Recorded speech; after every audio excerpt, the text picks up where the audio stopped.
বাংলাদেশের সর্বশেষ গুরুত্বপূর্ণ আপডেট সংবাদে আপনাকে স্বাগত। শুরুতেই সংবাদ শিরোনাম, পরে বিস্তারিত। প্রথমে জানাবো, সাবেক প্রধান শিক্ষককে পেটালেন যুবলীগ নেতা। নোয়াখালীর হাতিয়ায় মামলা প্রত্যাহার না করায় শঙ্কর চন্দ্র দাস নামে সাবেক এক প্রধান শিক্ষককে পেটানোর অভিযোগ উঠেছে যুবলীগ নেতার বিরুদ্ধে। আজ ভুক্তভোগী সাবেক প্রধান শিক্ষক বাদী হয়ে 4 জনের নাম উল্লেখ করে হাতিয়া থানায় লিখিত অভিযোগ করেছেন শঙ্কর চন্দ্র দাস। হাতিয়া সরকারি KSS উচ্চ বিদ্যালয়ে সাবেক প্রধান শিক্ষক ছিলেন তিনি। চর ঈশ্বর ইউনিয়নের 7 নম্বর ওয়ার্ডের রাজেরহাওলা গ্রামের বাসিন্দা। অভিযুক্ত যুবলীগ নেতা নোবেল চন্দ্র দাস একই ইউনিয়নের 7 নম্বর ওয়ার্ড যুবলীগ সভাপতি। জানাবো, ইসরায়েলি হামলায় প্রাণ হারালেন আরও 40 জন ফিলিস্তিনি। ফিলিস্তিনের গাজা উপত্যকায় ইসরায়েলি হামলায় গত 24 ঘন্টা আরও 40 জন ফিলিস্তিনি নিহত হয়েছে। এ সময় আহত হয়েছে 2 শতাধিক ফিলিস্তিনি। ফলে ইসরায়েলি বাহিনীর হামলায় গাজায় নিহতের সংখ্যা 54,500 ছাড়িয়ে গেছে। এদিকে রাশিয়ার প্রতি কড়া বার্তা ট্রাম্পের, প্রয়োজনে নিষেধাজ্ঞার ইঙ্গিত। হোয়াইট হাউসের প্রেস সেক্রেটারি ক্যারোলাইন লেভিট বলেছেন, প্রয়োজনে প্রেসিডেন্ট ডোনাল্ড ট্রাম্প রাশিয়ার উপর নিষেধাজ্ঞা আরোপ করতে পারেন। আজ এক প্রতিবেদনে খবর দিয়েছে পাকিস্তানের জাতীয় মাধ্যম দ্য ডন। এরপর জানাবো, মোদি হচ্ছে নেতানিয়াহুর সস্তা সংস্করণ। পাকিস্তানের সাবেক পররাষ্ট্রমন্ত্রী ভারতের প্রধানমন্ত্রী নরেন্দ্র মোদীকে ইসরায়েলের প্রধানমন্ত্রী বেঞ্জামিন নেতানিয়াহুর ডেমো সংস্করণ বলে ব্যঙ্গ করেছে পাকিস্তানের সাবেক পররাষ্ট্র ও পাকিস্তান পিপলস পার্টির PPP চেয়ারম্যান বিলাল ভুট্টো জারদারি। তিনি বলেছেন, মোদি হচ্ছে নেতানিয়াহুর মতো এক কুলাঙ্গার। এবারে জানাবো, পাকিস্তানের হয়ে গুপ্তচর বৃত্তি করার অভিযোগে আরও এক ইউটিউবার গ্রেপ্তার। পাকিস্তানের হয়ে গুপ্তচর বৃত্তির অভিযোগে আরও এক ইউটিউবার গ্রেপ্তার হয়েছে। সর্বশেষ গ্রেপ্তার হওয়া অভিযুক্ত জানমহল নামে একটি ইউটিউব চ্যানেল চালাতেন তিনি।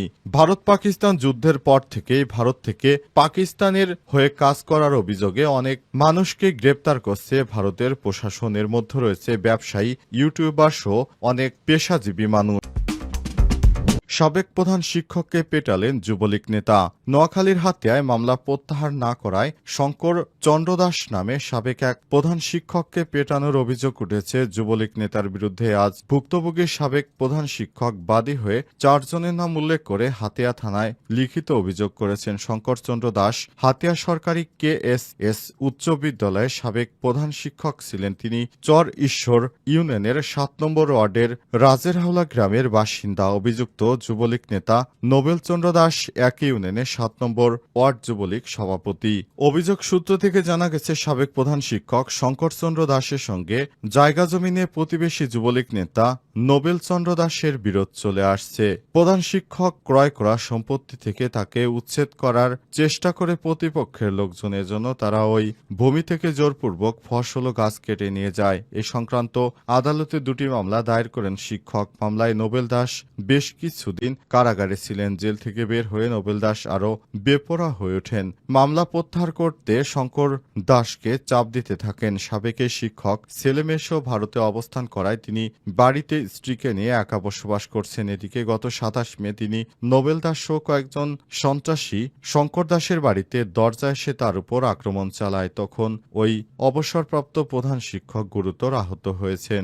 অবসরপ্রাপ্ত প্রধান শিক্ষকের উপর যে হামলা হয়েছে সেটি কোনোভাবেই কাম্য নয়। যুবলীগের নেতা বেশ কিছুদিন জেল হাজতে থাকার পর তার গডফাদারদেরকে নিয়ে সে একই সঙ্গে সেখানে হামলা চালায় এবং সেই হামলার পর আবার নতুন করে মামলা দায়ের করেছেন ওই প্রধান শিক্ষক। এ বিষয়টি নিয়ে পুলিশ জানিয়েছে তারা তদন্ত করছে, বিষয়টি সত্যতা জানার চেষ্টা করছে।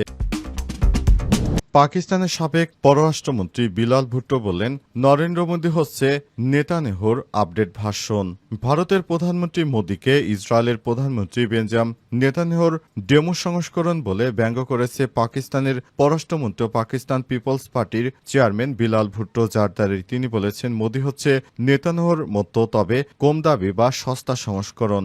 জাতিসংঘের সদর দপ্তরে আয়োজিত এক সংবাদ সম্মেলনে মন্তব্য করেছেন তিনি। একই সঙ্গে মোদীকে কাশ্মীরের কসাই হিসেবে হিসেবেও আখ্যায়িত করেছেন খবর ডন এবং ARY নিউজের। টেমু হচ্ছে চীনের জনপ্রিয় একটি অনলাইন মার্কেট প্লেস যেখানে খুব সস্তা দামে পণ্য পাওয়া যায়, কিন্তু অনেকেই সেগুলো কম মানের বা মূল্যমানের বা নিম্নমানের অনুকরণ দিয়ে তৈরি। তাই ট্রাম্পকে টেমু হিসেবে আখ্যায়িত করেছেন তিনি, অর্থাৎ কম দামি কম মানের কপি প্রোডাক্ট ইত্যাদি বুঝিয়েছেন নরেন্দ্র মোদীকে। দেশটির সাবেক পররাষ্ট্রমন্ত্রী ও পাকিস্তান পিপলস পার্টি PPPর চেয়ারম্যান বিলাল ভুট্টো আরও বলেছেন, মোদী হচ্ছে নেতানিয়াহুর মতো, তবে টেমু অর্থাৎ কম দামি সংস্করণ যেমনটা টেমুতে পাওয়া যায়। আমরা ভারতের প্রতি আহ্বান জানাচ্ছি যেন তারা নেতানিয়াহুর মতো নেতিবাচক উদাহরণ অনুসরণ না করে। তিনি আরও বলেছেন, অভিযোগ করেন ভারত ইসরায়েল খারাপ দৃষ্টান্ত অনুসরণ করছে। মোদীকে কাশ্মীরের কসাই আখ্যায়িত করে বিলাল আরও বলেন, মোদী কাশ্মীরের মতো সিন্ধু উপত্যকাতেও একই রকম দমন পীড়নের চেষ্টা চালাচ্ছে। পাকিস্তান ও ভারতের গোয়েন্দা সংস্থা ISI এবং যদি একই সঙ্গে সন্ত্রাসবাদের বিরুদ্ধে কাজ করে, তবে দক্ষিণ এশিয়ায় উল্লেখযোগ্য হারে সন্ত্রাস কমানো সম্ভব বলে মনে করেন তিনি। যদি এই দুই দেশের গোয়েন্দা সংস্থা একসঙ্গে বসে কাজ করে, তাহলে ভারতের মাটিতে পাকিস্তানও সন্ত্রাস অনেক কমে যাবে বলে মনে করে বিলাল জারদারি। ইসরায়েলি হামলায় প্রাণ হারালেন আরও 40 জন নিরীহ ফিলিস্তিনি। ফিলিস্তিনের গাজা উপত্যকায় ইসরায়েলি হামলায় গত 24 ঘন্টা আরও 40 জন নিরীহ ফিলিস্তিনি নিহত হয়েছে। এ সময় আহত হয়েছে 2 শতাধিক ফিলিস্তিনি। ফলে ইসরায়েলি বাহিনীর হামলায় গাজায় নিহতের সংখ্যা 54,500 ছাড়িয়ে গেছে। এছাড়াও গত 18 মার্চ গাজায় নতুন করে ইসরায়েলি হামলা শুরু হওয়ার পর থেকে 4,200 জনের বেশি ফিলিস্তিনি নিহত হয়েছে। আজ রাতে গাজা স্বাস্থ্য মন্ত্রণালয়ের বরাত দিয়ে তথ্য জানিয়েছে বার্তা সংস্থা আনাদুলু। প্রতিবেদনে বলা হয়েছে, 2023 সালে অক্টোবরে গাজায় ইসরায়েলি সামরিক অভিযান শুরুর পর থেকে অন্তত 54,510 জন নিরীহ ফিলিস্তিনিকে হত্যা করা হয়েছে। ইসরায়েলি বাহিনী এর দায় কোনোভাবেই এড়াতে পারবে না। আজ প্রকাশিত বিবৃতিতে বলা হয়েছে, গত 24 ঘন্টায় 40টি লাশ হাসপাতালে আনা হয়েছে। একই সময় আহত হয়েছে আরও 208 জন। ইসরায়েলি হামলায় এ পর্যন্ত আহতের সংখ্যা দাঁড়িয়েছে 1,24,901 জনে।